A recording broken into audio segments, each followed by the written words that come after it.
Sans plus tarder, nous accueillons aujourd'hui Monsieur Olivier Capen, professeur des universités de technologie de Compiègne en France, qui va nous présenter une conférence sur l'Action Design. Monsieur Capen? Pour commencer, bien sûr, je souhaite remercier Francisco Loyola ainsi que le conseil scientifique, bien sûr, pour l'organisation de cet événement, l'Université de Montréal également. C'est pas si fréquent qu'il y ait des événements consacrés à l'inaction et d'une telle ampleur. Donc, merci à vous d'avoir réalisé cet effort et en plus avec des conditions techniques assez impressionnantes. Donc, bravo d'avance. Alors aujourd'hui, oui, je vous propose une intervention qui s'intitule donc In Design, un projet d'ingénierie relationnelle. Alors, deux petites choses à propos de ce titre, avant d'aller plus loin, pour préciser qu'il s'agit bien effectivement d'un projet, en tout cas d'une démarche qui est toujours de l'ordre du projet. Néanmoins, c'est un projet qui a du recul temporel, puisqu'on peut dire qu'il s'est amorcé à l'Université de technologie de Compiègne dans les années 80. Et on peut dire que pendant une première décennie, si on veut dire les choses un peu grossièrement, il s'est agi de travailler au fondement de cette affaire, en se préoccupant, on va dire, et là encore pour caricaturer, de deux grands concepts que sont d'une part l'inaction et d'autre part la technique. On peut dire que dans une deuxième phase qui est allée du milieu des années 90 au milieu des années 2000, on a essentiellement procédé à une mise en œuvre opérationnelle de nature scientifique et philosophique, et en particulier donc à travers un groupe de recherche qui a été pendant cette première phase animé par Charles Lenné, qui s'est appelé donc le groupe Suppléance perceptive, sur lequel je reviendrai par la suite. Et puis, ce travail s'est aussi nourri à l'occasion d'un séminaire annuel qui dure d'ailleurs toujours aujourd'hui, que l'on appelle donc FITECO pour philosophie, technologie et cognition. Enfin, on peut dire que depuis le milieu, disons la deuxième partie des années 2000, jusqu'à aujourd'hui, on est rentré, disons, dans une phase de concrétisation d'un certain nombre de choses à travers des travaux de thèse, à travers le réseau européen Enactive Interface, Enactive Network, auquel on a été associé pendant quelques années,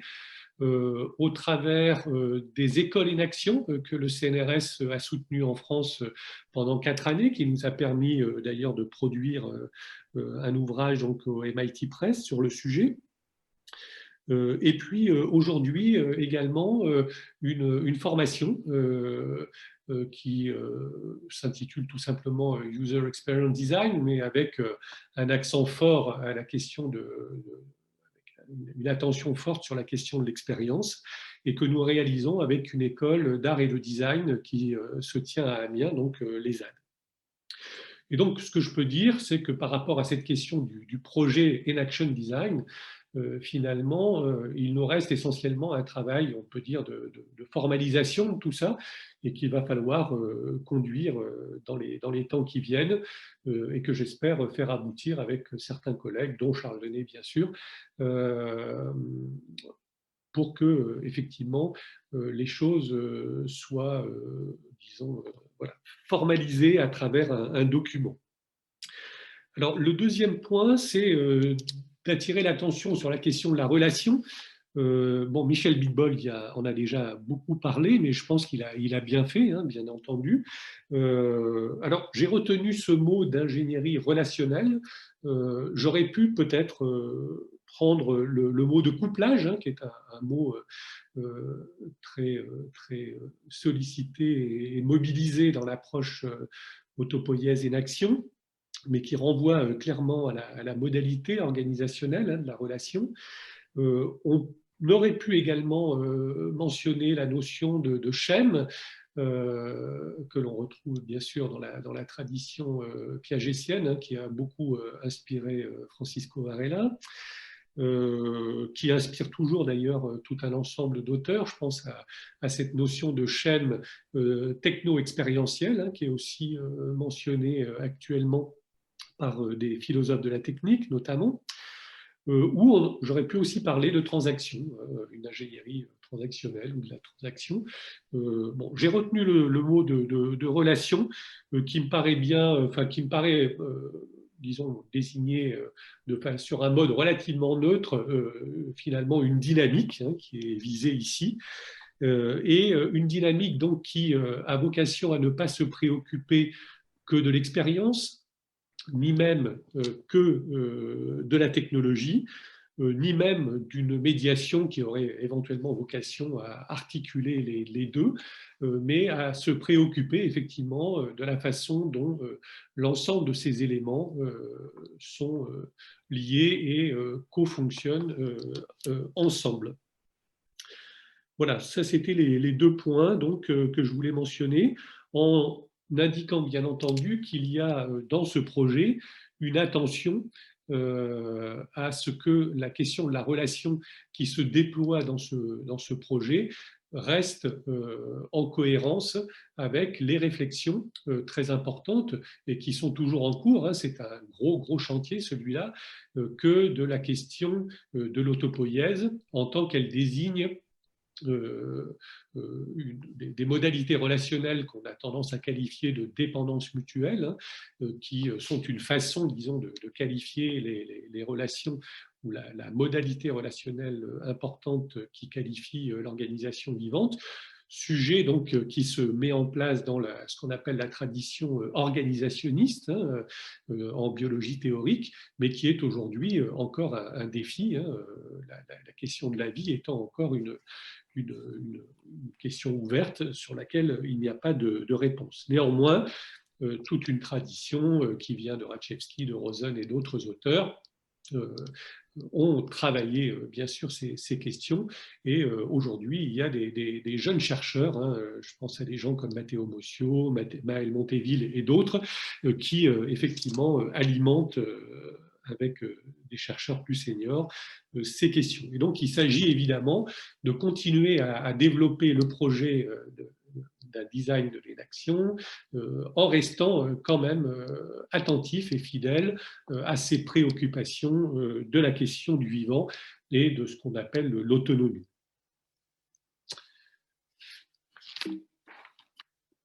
Alors, je vais aller assez rapidement, mais néanmoins, je vais quand même faire un petit peu l'exercice de rappeler un certain nombre de points qui ont été en partie rappelés par le premier intervenant, par Michel Bitbol. Je vais les rappeler rapidement, mais en me focalisant quand même sur mon propos, pour rappeler effectivement qu'il y a un concept important dans la généalogie de l'inaction, qui est celui de machine, lui-même donc hérité de la tradition cybernéticienne. Et il a été rappelé que ce soit Jean-Pierre Dupuy aux origines des sciences cognitives, mais je pense aussi au très bon ouvrage de Mathieu Triclot, hein, le moment cybernétique, que dans ce foyer ce foyer intellectuel et scientifique des années 40, on peut identifier deux grandes traditions, hein, celle que l'on va assimiler au code, au symbole, et l'autre que l'on va assimiler donc à la matérialité, au signal, qui sera plutôt effectivement celle dans laquelle s'inscrira l'inaction. Et donc, de ce chantier cybernétique qui met en avant cette métacatégorie, en quelque sorte, que sont les machines, qu'elles soient des machines vivantes et humaines ou des machines techniques, technologiques. Ce que l'on peut dire aujourd'hui, puisque c'est plutôt la tradition des codes et des symboles qui s'est effectivement imposée au cours du temps, en tout cas dans cette première vie des sciences et technologies cognitives. Ce que l'on peut dire, et c'est ce que rappelle Francisco Varela dans son excellent petit ouvrage L'invitation aux sciences cognitives, c'est que les sciences et technologies cognitives, d'ailleurs il emploie bien le mot, ou sciences et technologies, on devrait dire de la cognition pour éviter l'adjectivation, les sciences et technologies de la cognition, l'élément important, c'est qu'elles ont instauré ce qui apparaît comme un dialogue inédit des humains et des chercheurs humains en particulier avec eux-mêmes et à travers effectivement une technologie, et ce sur un mode dont on peut dire aujourd'hui qu'il a été avant tout mimétique, au sens de on a cherché à finalement rejouer, reproduire, simuler la question de l'intelligence, la question de la cognition dans des machines.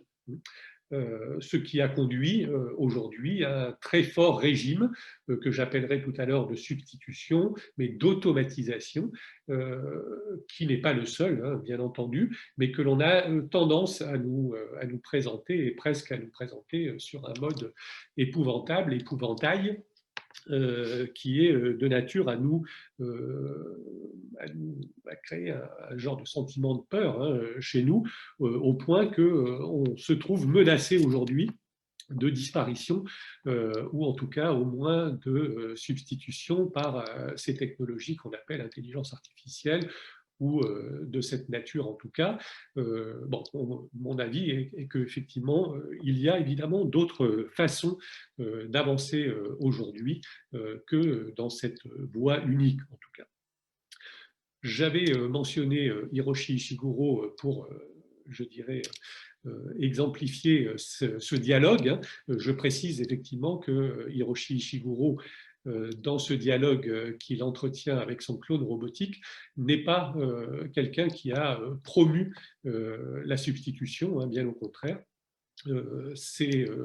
robots sont essentiellement des espèces de marionnettes assez sophistiquées, mais qui ne contiennent pas, en tout cas jusqu'à des dates très récentes, elles n'avaient pas vocation à être habitées par de l'intelligence artificielle, elles avaient vocation à identifier, je dirais, les modalités premières de la présence, en quelque sorte. Alors, de là, il y a eu effectivement, dans cette tradition de l'automatisation, il y a eu évidemment des conquêtes. Hein, et on est d'abord passé par ce qui semblait être les conquêtes les plus nobles et les plus difficiles, en s'adressant à des activités très abstraites, le cas du jeu d'échecs étant un cas particulier, mais plus généralement ce qu'on a appelé des systèmes experts, hein, la connaissance experte. Bon, et ce que l'on a vu, effectivement, c'est qu'il y avait des possibilités, en tout cas, de simulation, de rejeu technique de ces capacités. Pour autant, est-ce que ces deux machines que seraient Kasparov ici et Deep Blue par ailleurs ont une expérience commune? Est-ce qu'elles pensent au fond sur un mode commun? On peut se poser la question, hein, de la même façon que ça correspond ici je dirais, aux intérêts qui ont suivi, hein, puisque ayant conquis les activités abstraites, on est venu à ce qui semblait finalement beaucoup moins simple d'abord, qui était effectivement de se préoccuper au fond des problématiques sensorimotrices, hein, plus directement. Et donc, j'ai envie de reposer la même question. Effectivement, est-ce que cet homme qui court dans la neige, eh bien, il a une expérience commune d'avec ce robot que vous avez sûrement déjà eu l'occasion de voir en vidéo, Big Dog, hein, ce quadrupède qui est au fond assez simple hein, dans son architecture. Est-ce que ces deux machines partagent une expérience commune? Bon, on peut encore une fois se poser la question, et vous avez probablement entendu parler, et c'est le dernier cas que je prendrai, hein, de cette intelligence artificielle d'Abus, hein, qui que l'on a, comment dire, à qui on a accordé la possibilité de développer des brevets, de déposer des brevets. Bon, la question là aussi, est-ce que effectivement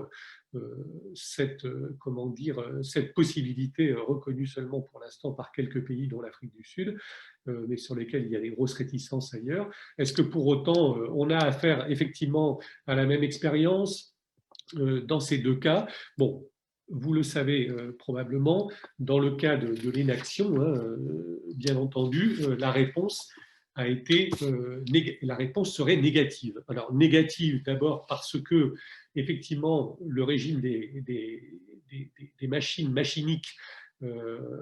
et celui des machines biologiques, si on veut dire comme ça, renvoie à des modalités organisationnelles qui sont clairement de nature distincte. Et donc, aujourd'hui, on peut accepter qu'il y a quelque chose de l'ordre d'un biomimétisme, à savoir la possibilité effectivement de mimer le vivant, grâce à des technologies extrêmement intéressantes et tout à fait, comment dire, porteuses également d'avenir, hein, il n'y a aucun doute là-dessus, mais qui ont vocation donc à mimer, je dirais, la biologie et la cognition, mais pour autant, ce que l'on peut dire, c'est qu'elles n'ont pas nécessairement et probablement pas vocation à éclairer en tant que telle l'organisation des systèmes vivants et pensants. En revanche, il peut y avoir d'autres démarches hein, du type de celles que l'on peut appeler bio-inspiration, qui là vont aller probablement plus loin en justement prenant la mesure de ce qu'est effectivement l'organisation des systèmes vivants et en faisant en sorte effectivement de considérer leur matérialité, leur modalité relationnelle, leur historicité, etc., etc. Toutes sortes de machines qui, disons-le clairement, n'existent pas aujourd'hui. Alors, pour aller plus vite, pour aller assez vite hein, sur les concepts qui ont prévalu concernant l'inaction, ils ont été largement rappelés. Je vais aller quand même assez vite pour les redire. Bon, il me semble assez incontournable de considérer que le concept premier et important est celui de l'autonomie, qui, bien sûr, qualifie cette organisation circulaire définie dans ce que l'on appelle autopoïèse, qui, je l'indique quand même immédiatement, reste un concept qui est encore à travailler et à préciser, hein, mais néanmoins indique qu'il est possible d'envisager une science de la cognition d'un nouveau genre qui a comme point de départ les organismes vivants et leur organisation et non plus la machine de Turing. Organisation circulaire et couplée, puisque, on l'a bien compris, les systèmes vivants et connaissants sont des systèmes qui ne sont pas fermés, qui sont clos, comme vous le savez, donc organisationnellement, opérationnellement, comme on l'a dit dans un premier temps, organisationnellement, comme on l'a dit dans un second temps, et donc ce sont des systèmes qui évoluent et se comportent avec leur environnement, en relation directe avec leur environnement naturel et, on va le dire, technique. Un élément central de la question de l'inaction, au-delà de l'autonomie, c'est de constater que une des caractéristiques de ces systèmes est d'être des systèmes dotés de la possibilité d'action, qui se décline de différentes façons, hein, depuis la motilité, la motricité, le mouvement, le geste, qui renvoie à des niveaux, je dirais, d'évolution dans le vivant et de sophistication dans l'organisation mobilisée variée, mais l'importance, c'est qu'au départ, en quelque sorte, il y a l'action. Et il sera d'ailleurs intéressant dans le futur de comprendre comment, dans cette organisation qu'est l'autonomie, qui effectivement dispose de moyens d'action et de sensation, eh bien, comment se sont mis en place et comment sont advenus en quelque sorte ces premières structures, ces filaments d'actine, hein, par exemple, hein, qui se sont structurés en moyens d'expression en quelque sorte des structures vivantes, comment tous ces dispositifs sont advenus, comment les systèmes de sensation qui sont reliés à ces systèmes d'action sont advenus. Tout ça a une histoire, hein, et l'histoire de leur relation est aussi une histoire qui est également à faire. Donc, importance de l'action, importance de la genèse également, hein, c'est-à-dire que les systèmes biologiques dont on parle ont une histoire que l'on qualifie souvent d'ontogénétique, mais qui s'inscrit dans une histoire beaucoup plus large et qui s'inscrit dans des héritages également. Et donc, il est important de bien mesurer qu'on a affaire à des systèmes qui ont une organisation qui a vocation et dont une des finalités est de maintenir cette organisation et son homéostase d'un certain point de vue, à travers des actions à destination de l'environnement notamment, mais qui ont vocation effectivement à transformer continuellement et à faire évoluer continuellement cette organisation. Et associé à cela, et ça, bon, c'est un problème qui n'est évidemment pas résolu aujourd'hui, hein, ce qu'on appelle classiquement le hard problem, est associé un niveau, on va dire, de cette organisation qui se traduit à l'échelle de ces machines vivantes de ce qu'on appelle une expérience, qu'on qualifie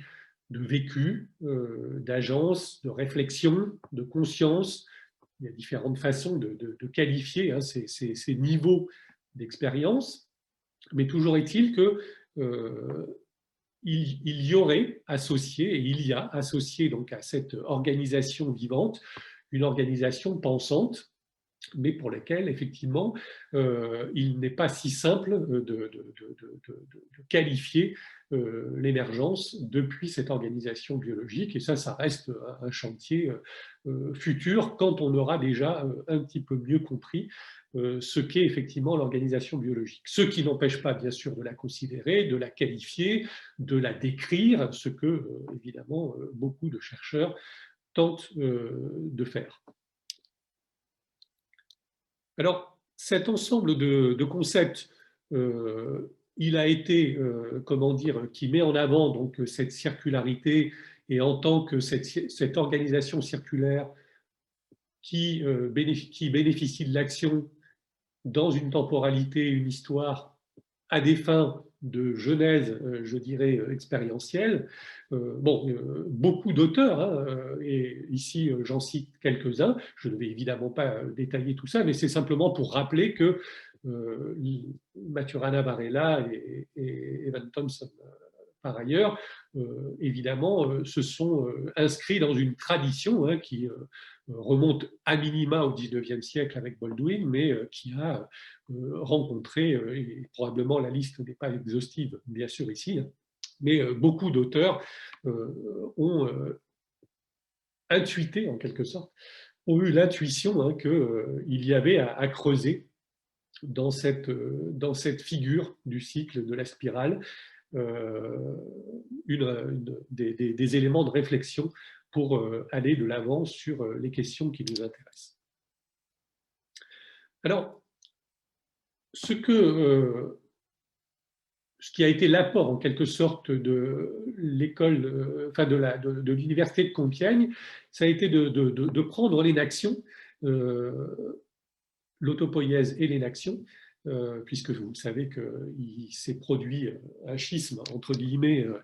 puisque Maturana n'a pas souhaité complètement, en tout cas, suivre Francisco Varela dans cette voie, qui est plus d'un certain point de vue plus risquée, plus ambitieuse, hein, que effectivement de se livrer à partir de l'autopoïèse aux commentaires à ce que peut être effectivement l'expérience et la cognition. Mais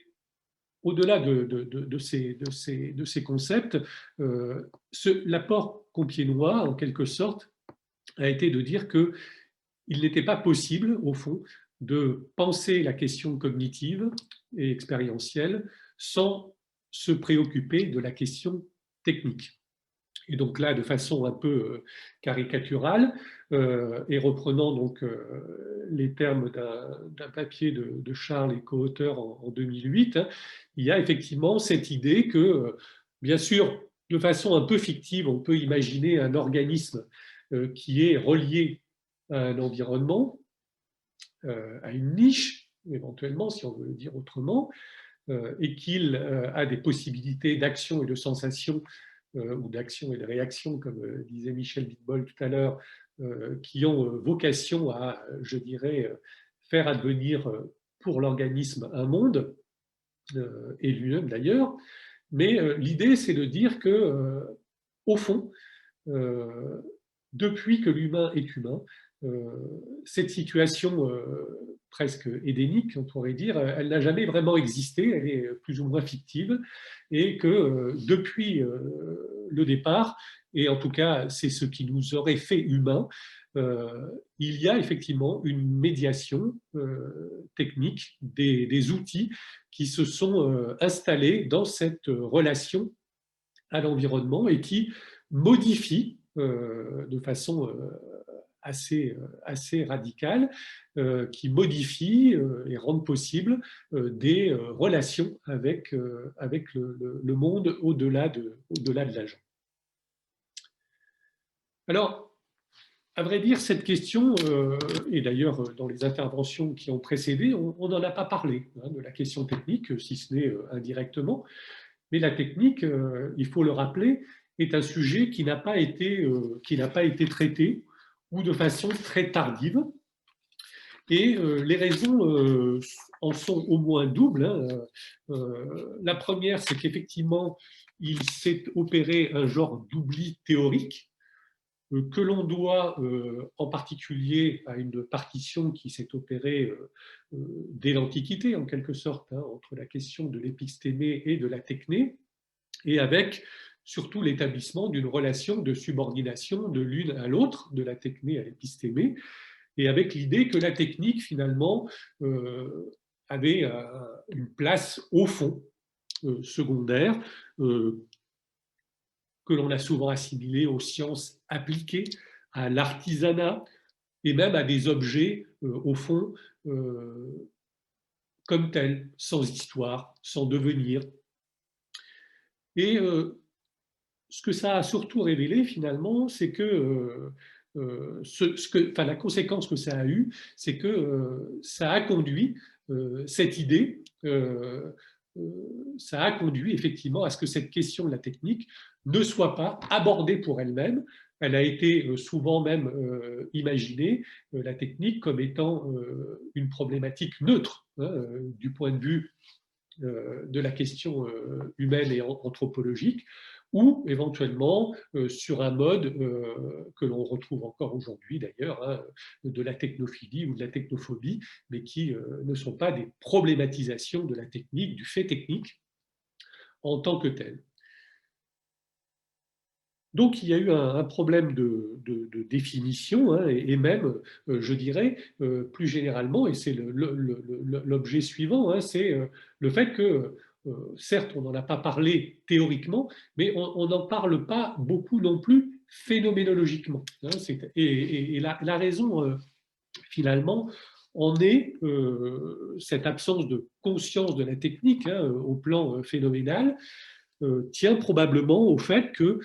eh bien, la technique, elle est effectivement essentiellement envisagée sur le mode de l'appropriation, c'est-à-dire de sa disparition de la conscience. Autrement dit, nous sommes engagés dans le monde de façon permanente à travers des instruments, mes lunettes par exemple ici, ma table, cet ordinateur, etc. Tous ces objets qui peuplent mon environnement là tout de suite sont des objets effectivement dont qui n'appartiennent pas au fond à ma conscience phénoménologique, qui sont en quelque sorte de mon côté, du côté de mon expérience, et je vis le monde à travers ces instruments. Et donc, ce n'est que dans quelques cas particuliers, en particulier lorsque ces technologies sont absentes ou qu'on en est privé ou qu'elles tombent en panne, que d'un seul coup, on réalise effectivement eh bien, le fait qu'elles ont, je dirais, une technicité propre, donc elles ont leur complexité propre, qu'elles ont comment dire, un statut réticulaire, c'est-à-dire qu'elles sont en tant que telles reliées à d'autres technologies. Cet ordinateur, il est relié à des prises de courant qui eux-mêmes sont reliées à tout un système qui produit de l'énergie électrique, etc., etc. Donc, il y a au fond que dans quelques cas où on prend la mesure du fait que eh bien, la technologie, la plupart du temps, elle est dans un mode particulier qui est celui de la saisie et qui la rend transparente à notre conscience. Et ce qui d'ailleurs nous amène assez souvent à vivre dans un mode que, reprenant les termes de Piaget d'un certain point de vue, nous amène à vivre dans un mode qui relève d'une pensée magique, hein, et notamment dans ce que Michel Puech appelle comment dire, l'intimité, hein, il n'a pas été le seul à l'appeler comme ça, mais une espèce d'intimité technique qu'il a raconté dans Homo Technologicus, hein, qui est un ouvrage plutôt très bien fait, dans cette Homo sapiens technologicus, d'ailleurs, je crois que ça s'appelle, et dans cet ouvrage où il raconte effectivement le fait que finalement, il y a un mode d'habitation hein, du monde avec la technique et qui crée une forme d'intimité, mais cette forme d'intimité, eh bien, effectivement, elle donne lieu à un genre de pensée magique. C'est souvent ce que je raconte à mes étudiants. Hein, quand ils se réveillent le matin, bon, bah, voilà, ils vont allumer la radio bon, dans leur cuisine. D'abord la lumière, ils vont appuyer sur un interrupteur, donc énorme système technique. Ils vont allumer la radio, énorme système technique qui est là derrière. Hein. Ils vont ouvrir leur frigidaire, énorme système technique. Et même, je dirais, pendant la nuit, ils ont été, je dirais, techniquement portés hein, par un lit, par un habitat, etc. Donc, il y a différentes façons hein, de dormir, il n'y en a pas qu'une. Donc, il y a une façon d'être technique, même au sommeil. Donc, tout ça pour dire que nous sommes intimement techniques.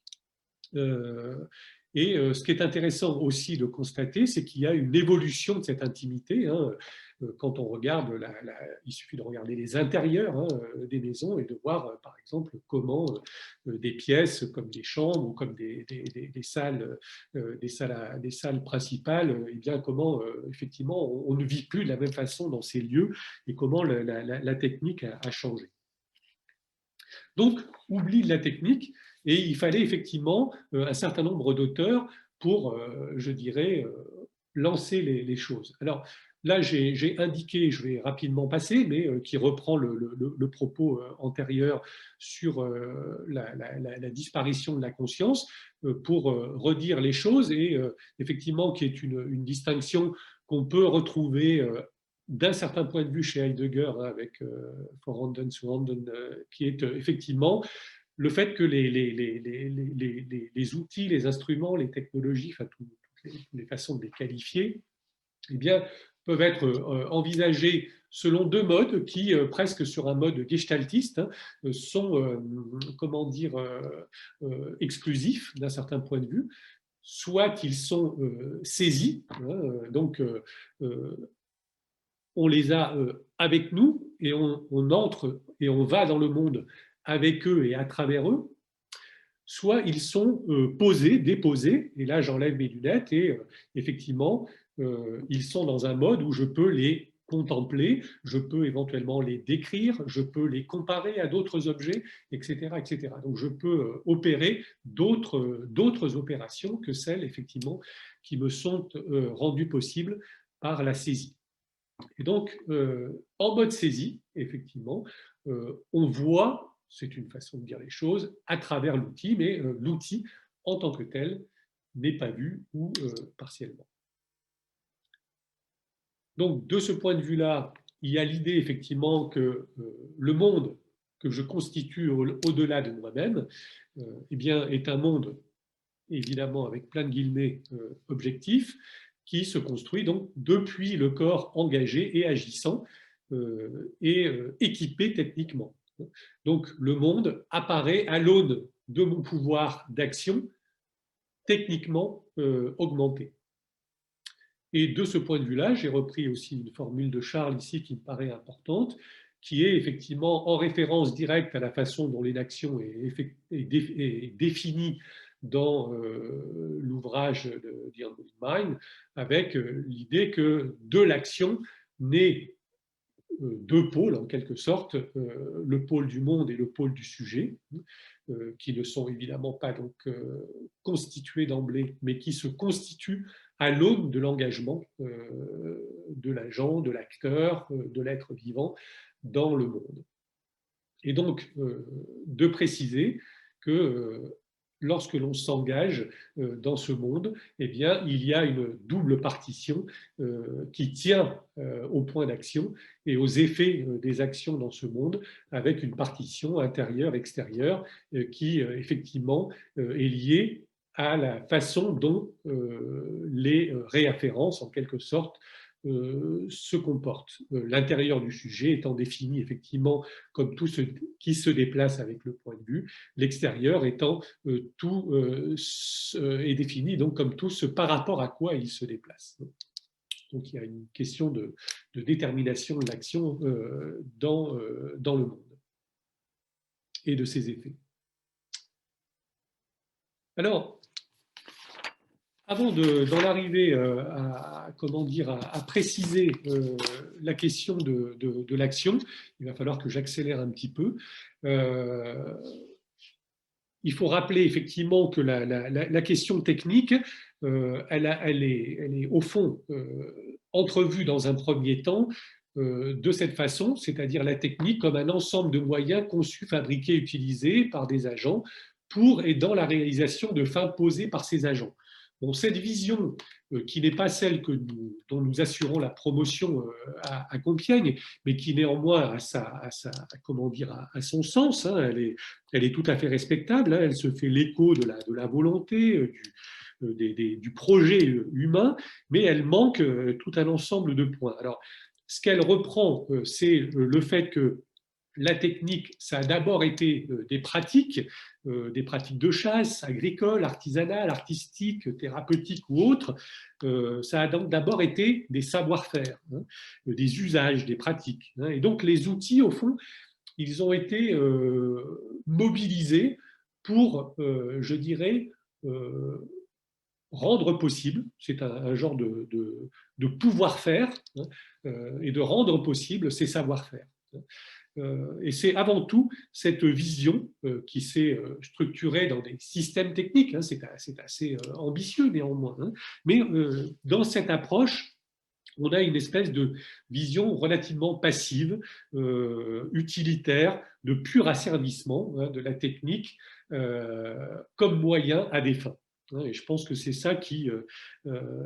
va être discuté dans la suite. Donc, il y a effectivement un nouvel agenda possible pour la technique et de la voir non pas comme quelque chose qui est déjà constitué et qu'on va convoquer pour effectivement mettre en œuvre des pratiques normées en quelque sorte, à des fins de production, mais plutôt comme quelque chose qui va contribuer à objectiver, à constituer, à capaciter, à habiliter et même à faire advenir. Donc, il s'agit effectivement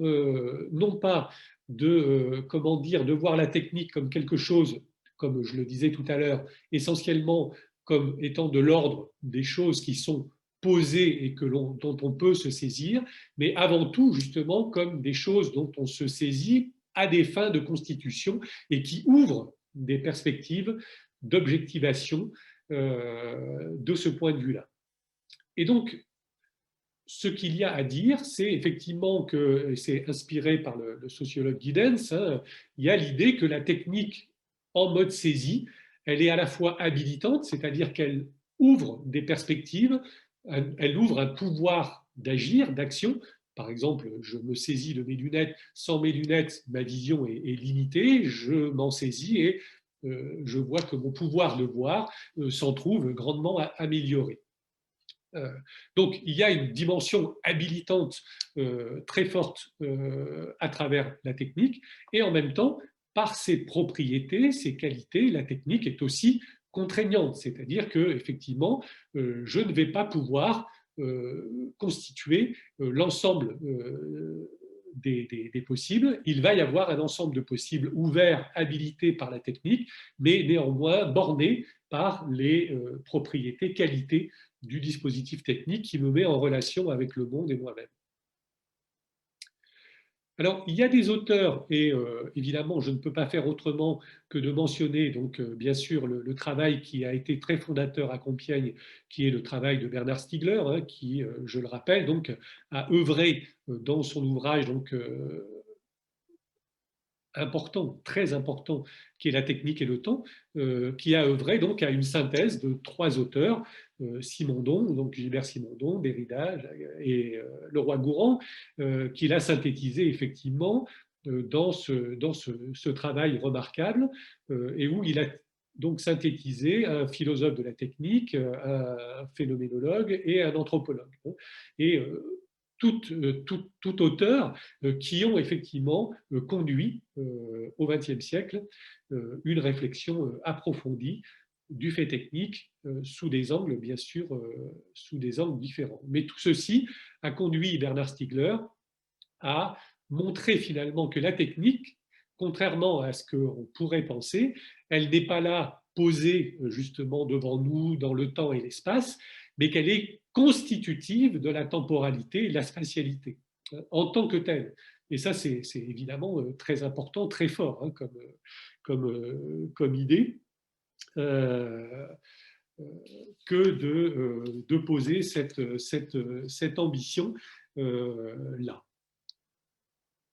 Donc, il y a cette idée que, au fond, l'humain est originairement artificiel. Alors, ceci a conduit aussi à imaginer que finalement, à travers les techniques qui ont été celles de l'oralité, puis de l'écriture, puis du calcul, on aurait, et c'est une hypothèse, mais qui a été déjà bien travaillée par un certain nombre d'auteurs. Ici, je mentionne Marcel Jouste pour la raison orale, Jack Goody pour la raison graphique, et puis Bruno Bachimon pour la raison computationnelle, mais il y a effectivement l'idée que, associé à des régimes techniques, il y a effectivement des formes de rationalité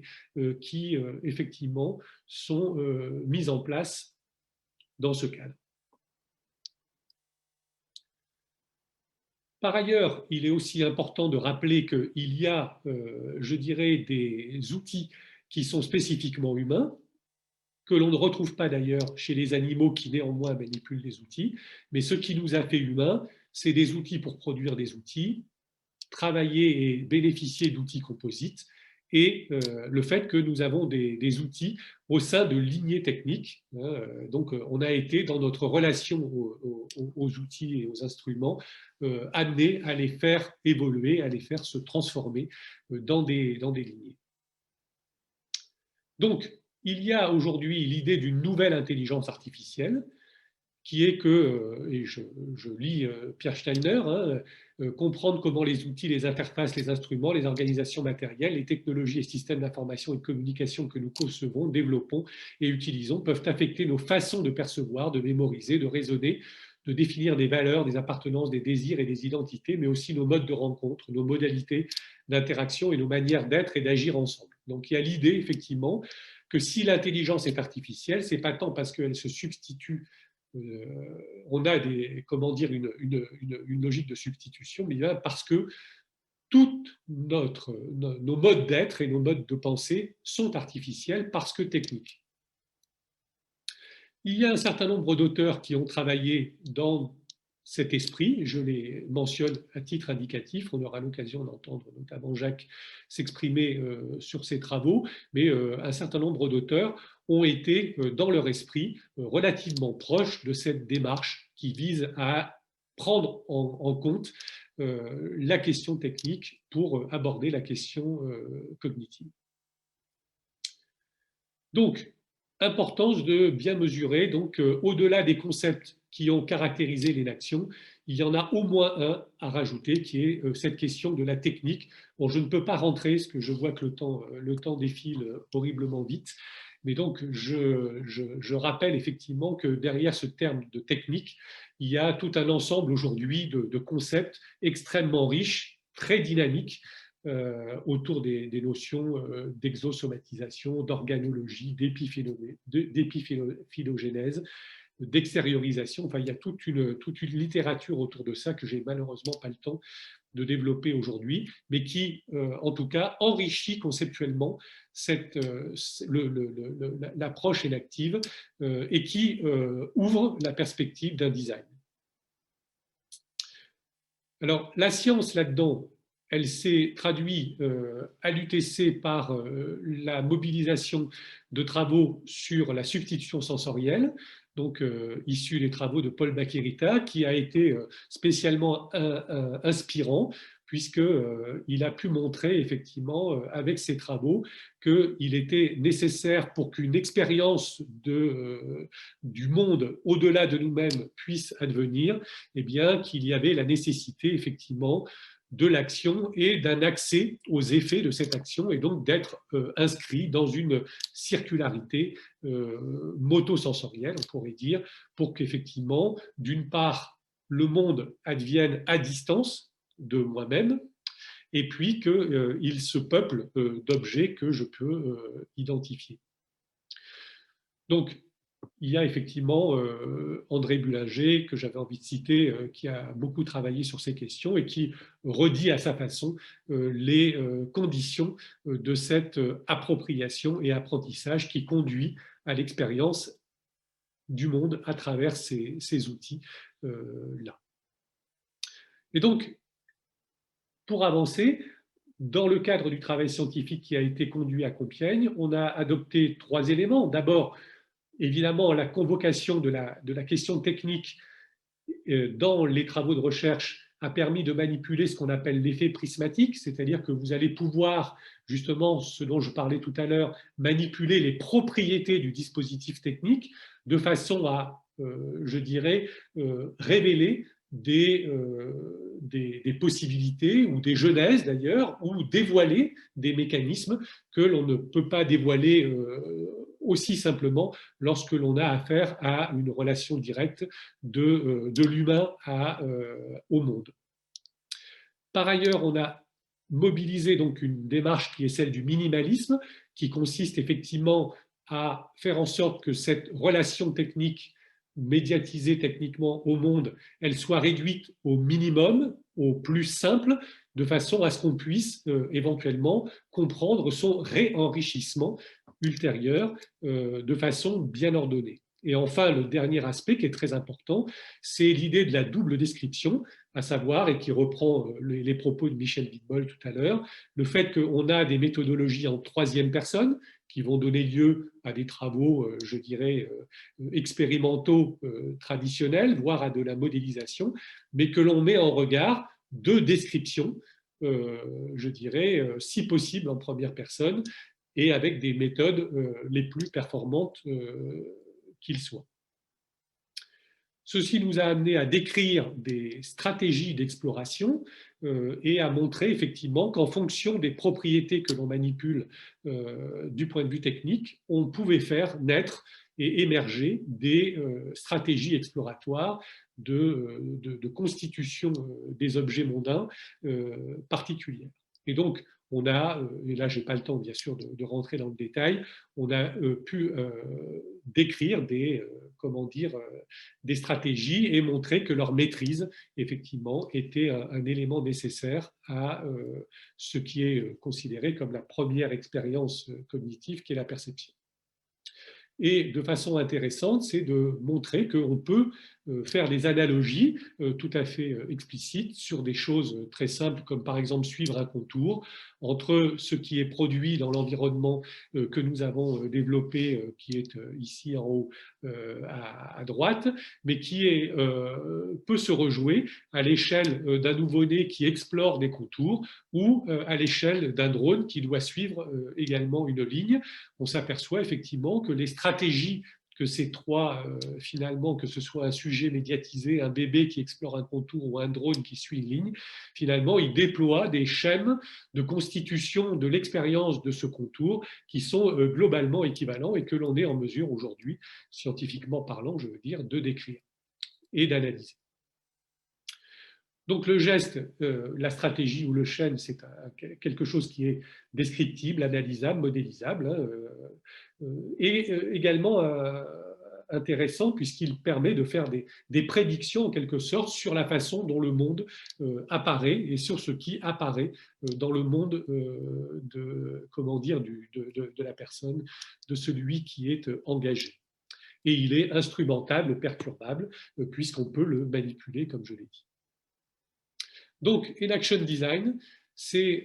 finalement mobiliser la TESTAC, c'est-à-dire la technologie comme anthropologiquement constitutive, c'est-à-dire le fait que, comme je le disais tout à l'heure, la technologie est un élément central de l'avènement d'une cognition humaine, donc une cognition fondamentalement et fondationnellement artificielle, qu'il est important de concevoir des technologies qui donnent à vivre, qui donnent à penser, donc qui ouvrent des possibilités plus que des technologies qui vivent ou qui pensent. Et c'est un design qui est centré constitution au sens où il s'intéresse aux relations et non au pôle machinique ou au pôle humain de cette affaire, comme s'ils étaient déjà effectivement constitués et qu'on se préoccupait de l'un ou de l'autre pour voir comment on va ajuster l'un à l'autre. Le sujet, effectivement, n'est pas là.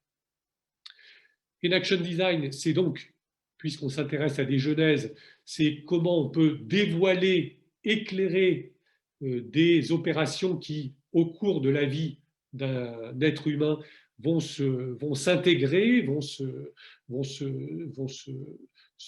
s'internaliser aussi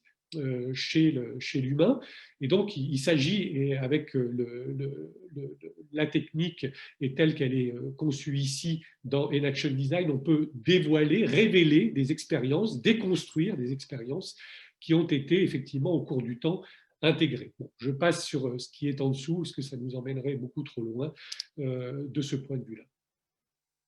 Et enfin, et ce n'est pas inintéressant de le mentionner, effectivement, In-Action Design, comme je le disais tout à l'heure, c'est la possibilité de prédire un horizon d'expérience, comme on le fait, je dirais, classiquement en sciences. Et c'est quand même important de le signaler, puisque pour que le designer prenne sa place dans, je dirais, un monde de type industriel, par exemple, il est important pour lui qu'il ait des choses à dire sur ce qui va advenir sur la base de ses propositions et de ne pas être seulement dans l'après-coup, dans l'évaluation. Il est important d'être dans la possibilité d'annoncer ce que sa proposition va constituer du point de vue de l'expérience en particulier. Donc, pour préciser In-Action Design, aujourd'hui, je pense que In-Action Design, on peut finalement le résumer avec comment dire, des macro-relations, en quelque sorte, qui sont globalement au nombre de 4. Je les ai appelées donc suppléance, assistance, aide et substitution. Qu'est-ce que ça veut dire? Ça veut dire qu'on aurait affaire effectivement à des relations donc nécessaires et suffisantes pour rendre compte des situations techniques. Alors, la relation de suppléance, finalement, c'est une relation qui rend compte du fait que la saisie des outils va, en quelque sorte, augmenter, décaler, transformer la relation à l'environnement, et donc va ouvrir un pouvoir de constitution de ce point de vue-là. Alors, c'est une relation évidemment importante, c'est même une relation première, on peut dire, et qui suppose, pour devenir effective, à minima, donc, un mécanisme d'appropriation, c'est-à-dire faire en sorte que l'outil passe du côté de celui qui s'engage, et un mécanisme d'apprentissage, bien sûr, qui rend effectif le pouvoir d'action. Toute technologie, si je prends le cas d'un stylo, par exemple,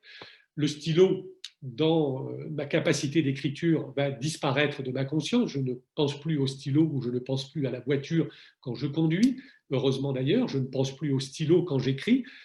Mon attention, ma conscience est à la feuille, au papier, à la trace, au tracé. Mais néanmoins, donc le stylo, je me le suis approprié, il est passé de mon côté. Mais il y a aussi un apprentissage du geste graphique.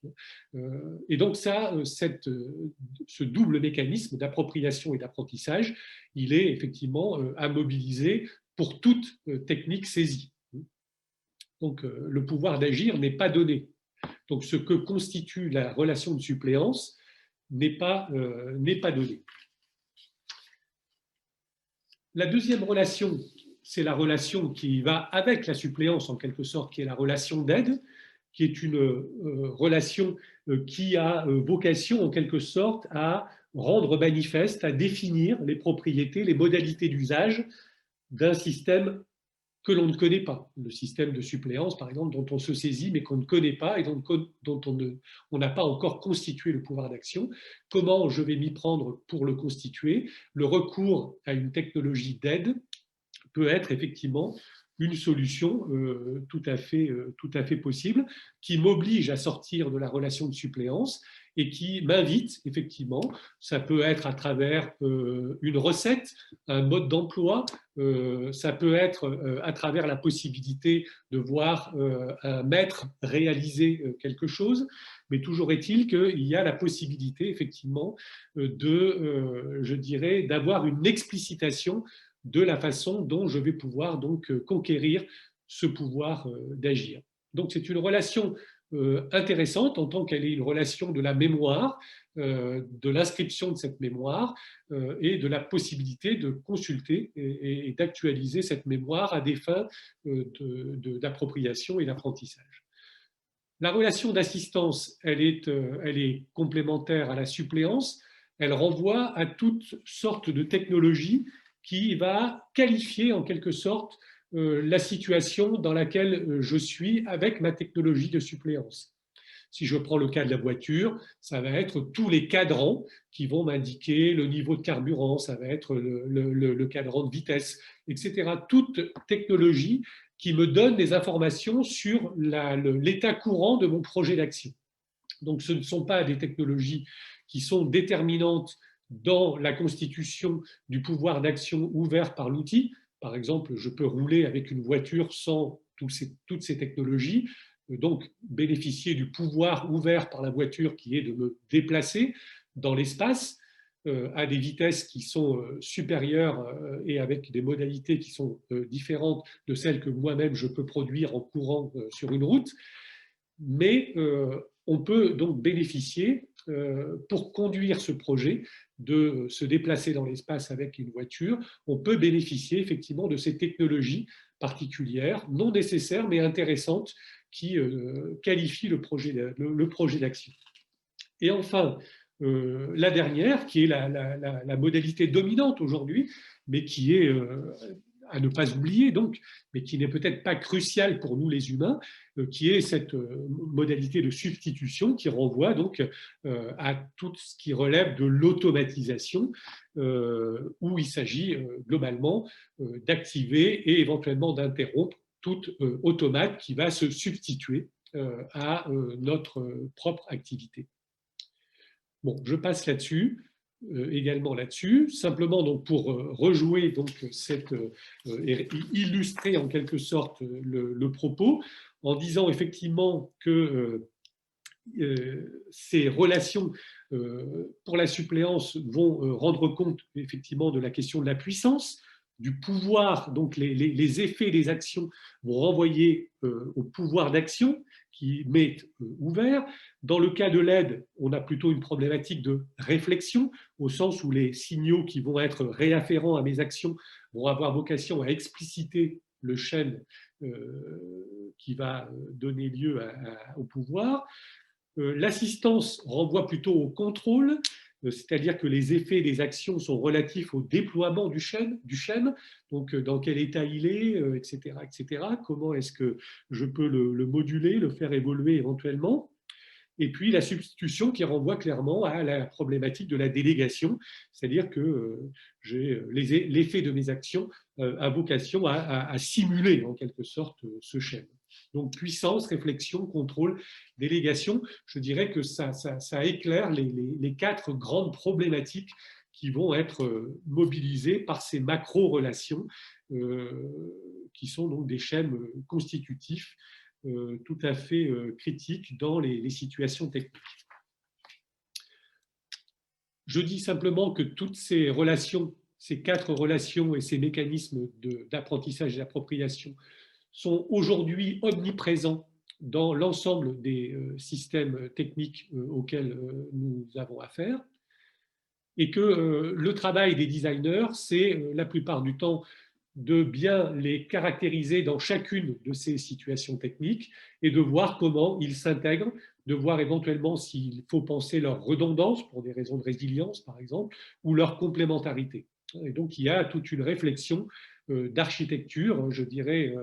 relationnelle à envisager de ce point de vue. Si on considère les paradigmes techniques tels qu'ils sont présentés aujourd'hui, et notamment par quelqu'un que j'aime beaucoup, Michel Baudouin-Lafont, le paradigme outil, c'est-à-dire l'ensemble des instruments dont on se saisit pour agir,